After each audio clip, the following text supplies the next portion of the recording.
Hi everyone, welcome to Low Carb Revelation. I am Paula and I live a keto low carb lifestyle. Today I was just getting ready to make dinner and I'm going to make a one skillet meal. I'm going to be making a Mexican taco skillet. This is a great come home from a busy day weeknight dinner. You can throw it together in just a few minutes as long as you have your meat thawed out. If this is your first time watching this channel, this way of eating has cured my migraines, cured my joint pain, cured the inflammation in my body. I have not had migraines or joint pain in 1 year now since I've been eating this way. I like to focus on eating whole, clean, one ingredient, God-given foods. I like making simple, realistic recipes, and this one is simple and quick, and it's very filling and very satisfying. So I will show you how I make it now. This is a 3-quart Dutch oven. You can use a big skillet for this. That would be just fine too. I'm actually going to be using 2 pounds of ground beef today. You can cut this in half and make it 1 pound. I just want some extra for leftovers. We like to have things like this in the refrigerator so we can just warm it up and have it again as leftovers. So starting out with a little bit of ghee in here because I'm going to saute some onions. I'm going to add some onion here. This is about a half of a giant onion that I had. So I would say maybe a medium onion diced, or maybe like a half a cup of onion diced. I'll link the recipe down below.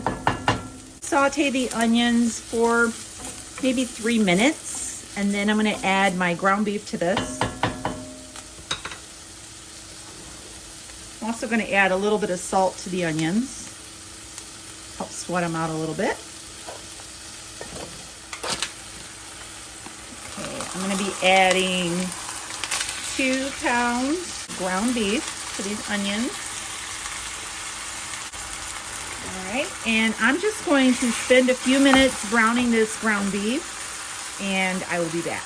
Okay, at this point, this is almost done. There's a little bit of pink left in here. I am going to add my taco seasoning. This is my homemade taco seasoning that I make myself because I can control the ingredients. I will link that recipe also down below. I drained most of the fat off of this.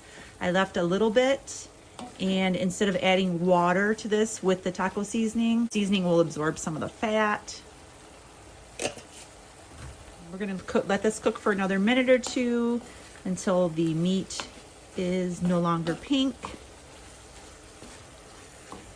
And now I'm going to start putting in some of my other ingredients. Some riced cauliflower here. This is a full bag. I'm not going to put a full bag in this. I'm probably going to put maybe a cup of this cauliflower in here. This really helps to bulk up the recipe, and it also helps to have a substitute for rice in here as well. And so I think I'm going to put just a little bit more. This cauliflower has been sitting here for a little bit, and it is partially thawed out. Doesn't matter if it's frozen or thawed. It cooks up really quick because the pieces are so small. I am going to put in a can of Rotel tomatoes, original, juice and all. And I'm going to stir that in. And then I am going to add cheese on top of this.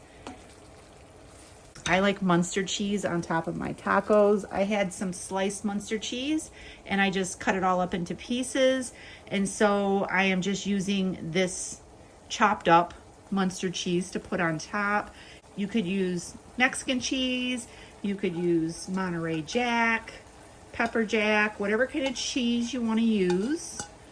And you just put it on the top like that. I'm going to turn this down on low, and I'm going to put the lid on, and I'm going to let the cheese melt for just a couple of minutes. Just turn off the heat, and if you wanted to put this under a broiler, you could put this under a broiler for a couple of minutes to crisp up your cheese, but I like it all soft and gooey like this. And I am just putting some jalapenos from a jar around the top, trying to make it look pretty.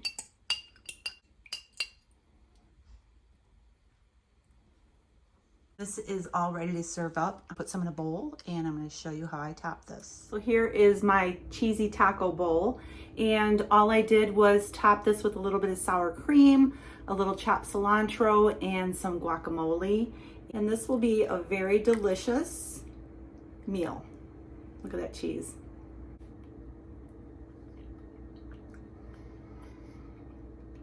This is delicious. I love the Munster cheese. If you're not sure what cheese to use, I recommend using Munster cheese. That is my one skillet meal for you today. I hope you enjoy this recipe. If you make it, please let me know down in the comments and let me know how you like it. Make sure you subscribe to my channel so you don't miss out on my future videos. Give me a thumbs up for this video because it helps my channel grow. I will see you very, very soon. And as always, God bless.